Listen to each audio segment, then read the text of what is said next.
Hi, my name's Steve Sayers. I'm the plastering tutor at Craven College, and hopefully by watching this video coming to see us in September you'll have either signed on to a plastering course or a multi-skills course.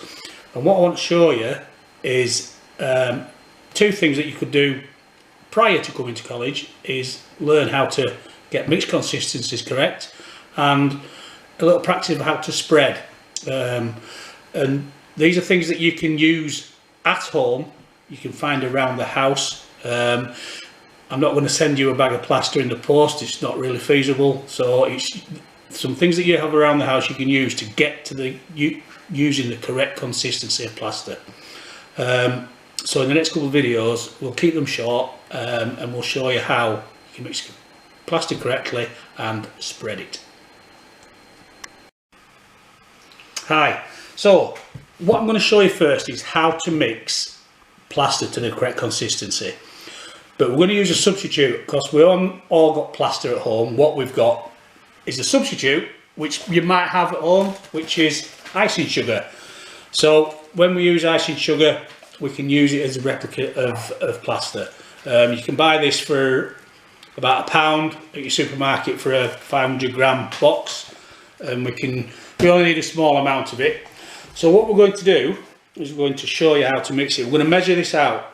So what we need, especially when you mix it with plaster as well, you need clean drinkable water to mix with your plaster, as we're using to mix with the icing sugar.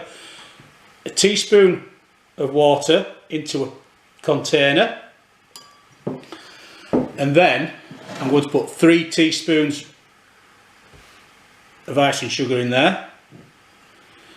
Because it's such a fine powder, the water will come through as I mix it up. So I'm using a chopstick to mix it up, which again replicates a stick if you was mixing the plaster. And it's important that you mix it up slowly, a little bit at a time, and then get the lumps out and then add more to it as you need it. If you was mixing a bag full of plaster, you would, and you needed a bag full, you would mix 14 litres of water to a bag of plaster. 14 litres is about equivalent of 7 bottles of fizzy pop, big 2-litre bottles of fizzy pop. So I put 3 teaspoons in there, and it's not quite stiff enough, it's just a little bit runny yet. So I'll add 1 more.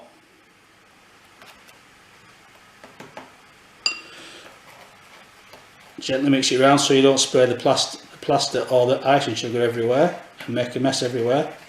Now straight away when you've got to this consistency, people think, oh, you need to put some more water in, but if you just keep mixing it, and as you will with plaster, it'll get runnier and runnier.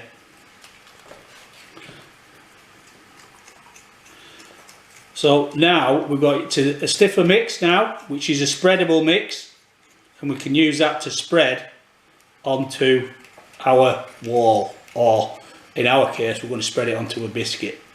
So if you mix it too stiff, you tend to put it on too thick. Plaster is designed, finishing plaster is designed to go on at 2 to 3 millimeters thick. So if you mix it too stiff, you would put it on at 4, 5, 6 millimeters thick, and that's too thick and it'll start sliding down the wall, slumping they call it.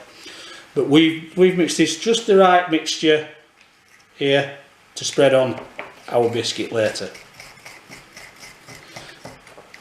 Some examples here of how I've mixed it, because a lot of people mix it to begin with different. Now this is too runny, obviously you can see it's running straight off the spoon like that. That's far too runny to plaster. But sometimes when you mix it in a big bucket and then pour it onto a board to use it off, it all goes on the floor because it's too runny. So again, it's learning how to get to that correct consistency. That's far too runny. Similarly, put too much powder in and it's too stiff. So again, you can see the difference between those two. I wanted something in the middle, which is what we've got here. Okay, so once we've got to this consistency, we can then move on to showing you how to spread it. Right then, okay, so we've got our icing sugar to the right consistency that we're using as plaster.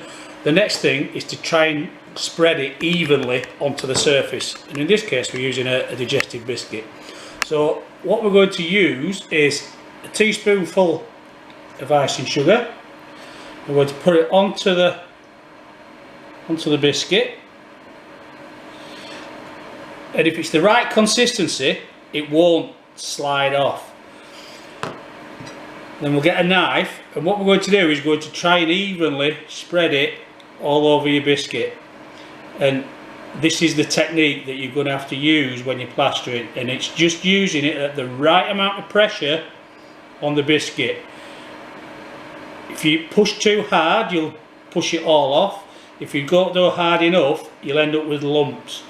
So it's learning that even pressure, and once you've got it on you can move your knife from side to side, and don't push on too hard because you'll squash it all off the edge of your biscuit.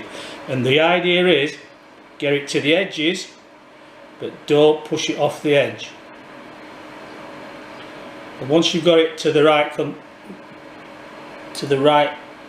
thickness, go across once with your knife and then you're done. Similarly, if your mixture is too wet like this one, as you can see, you'll put it straight onto a spoonful goes straight on and it spreads straight out, and eventually it will just fall right off and it'll be too thin. Okay, so you've got to make sure that you get it to the right consistency. That's the important thing about plastering. Now, because you're learning, what I'm prepared to do, for those of you who can show me that you can do biscuit, and the trick is, I've made some earlier here, and I've done 3 correct consistency and 1 that's too thin. You can see what happens. So if you can show me 4 or 5 biscuits that you've done that haven't gone off the edges of the plate like this one, I'm prepared to give a prize to the best one. So we'll put the address up at the end so you can send your photographs to me, and when you come in September you'll get a prize.